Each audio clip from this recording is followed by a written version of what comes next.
August আনুগত্যের শপথ গ্রহণ করলেন রাজা গোপালাচারী। ভারতবর্ষের বহু প্রতীক্ষিত এই স্বাধীনতা উৎসবের বার্তা বহন করে নিয়ে চলেছে পথে পথে প্রভাত ফেরির দল। রাজপথে আজ উৎসবের অন্ত নেই, প্রতি গৃহ জুড়ে উড়ছে জাতীয় পতাকা। এই সেই ত্রিবর্ণ রঞ্জিত পতাকা।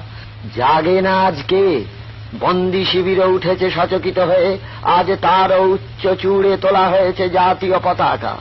জনতার কাছে আজ লাট প্রাসাদের আভিজাত্য তুচ্ছ হয়ে গেছে। শাসন পরিষদের গৃহে উড়ছে জাতীয় পতাকা।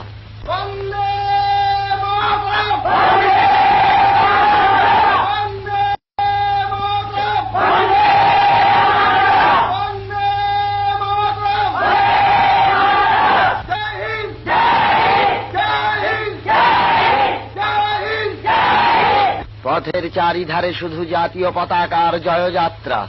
চতুর্দিকে পত্র পুষ্পে তোরণ পতাকায়। এত ধীরের ঘুমন্ত রাজপুরী যেন সহসা উঠেছে জেগে। হিন্দু মুসলমান সহসা আজ যেন এক জাতীয়তার মন্ত্রে দীক্ষিত। আজ যেন কোনো ভেদাভেদ, কোনো বিরোধ নেই।